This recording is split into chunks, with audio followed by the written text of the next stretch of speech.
For 15 years now, every child born's been a war child. They live with desolation and terror. They die of disease and starvation.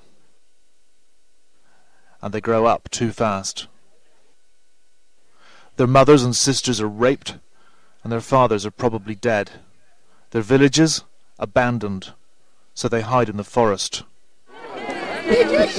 North Kivu, littered with desolate camps for the 800,000 displaced.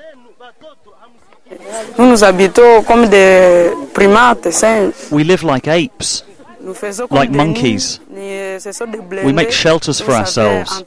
We make them with leaves. They become our homes. The future is to die. It's dying because of all the problems. I was born during the problems.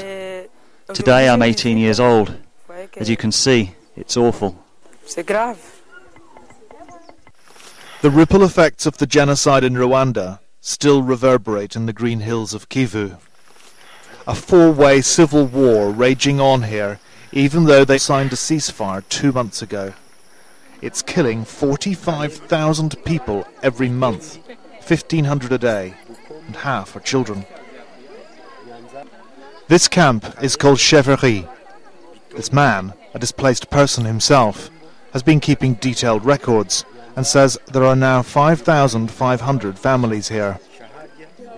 There is one tap and no proper toilet.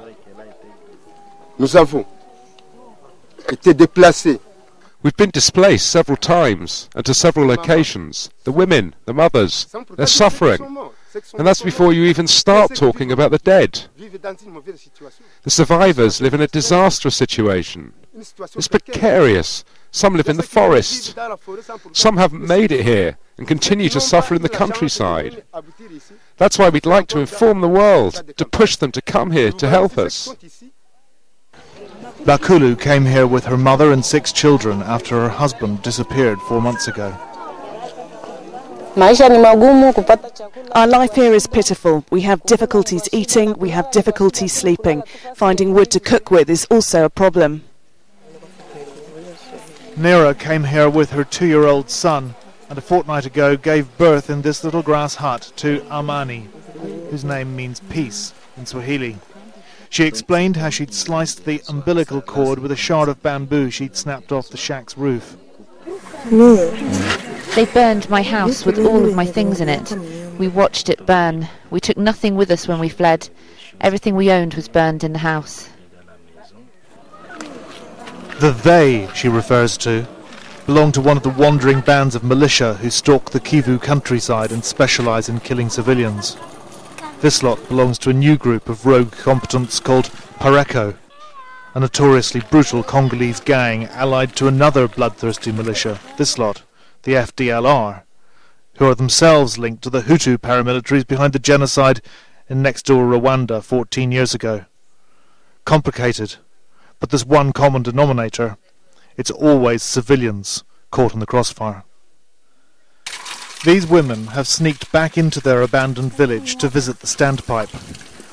With their jerry cans full, they head back into the forest. They've taken a huge risk doing this. Gang rape is now the most common weapon of war. The village of Kalembe, which those women had sneaked back into, is deserted other than some FDLR soldiers.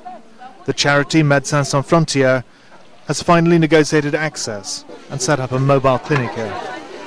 The people can't return home. If they do go back, their food will be stolen. Their women will be raped. They will be attacked. And what you see is the result. This is the result. A scared 18-year-old girl called Sifi, kidnapped by rebel soldiers and for 2 years raped so violently and so often, she was left paralysed and incontinent. Sifi became pregnant, but her rape baby was stillborn. She's just undergone surgery. Sifi says she lost her mind. The same rebels came into our village and started killing. There was shooting and guns and knives, and then suddenly I saw my father killed with a knife and my mother by a gun. I couldn't even contemplate what had happened, so I ran away. Just ran away as fast as I could. I lived in the bush around my village. That's where I was when the rebels raped and took me. I stayed with them for 9 months.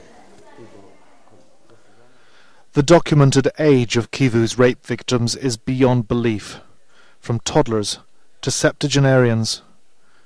This little girl is 2. She was raped. Many who survive these horrors contract HIV. Others find themselves ostracized. There were 2 of them. They were heavily armed. When they were finished, they left. At first, I just couldn't move. I was paralysed with pain and shock. Then I forced myself to get up and walk home. But when I arrived at my house, when my husband saw me and realised I'd been raped, he wouldn't let me in the house. He wouldn't even talk to me. He didn't even look at me. He just pushed me aside and left. He rejected me. He abandoned me because I'd been raped. He abandoned our 2 children as well. Today, the roaming civilians of Kivu shelter where they can. Those not in makeshift camps congregate around abandoned schoolrooms and in churches. There is visible fear and exhaustion on these faces. In some places, cholera outbreaks are being regularly reported due to dire sanitation and filthy water. Acute malnutrition is widespread in small children. Food supplies rarely make it through rebel lines. This month alone, more than 20,000 children will have died here from hunger and easily preventable diseases. The war in Eastern Congo has reached an Orwellian permanence. It's gone on for so long, few can remember anything else. The brutal reality is that because no one outside Eastern Congo feels threatened by conflict in this corner of hell, no one much cares what goes on here. Every attempt to bring peace has failed.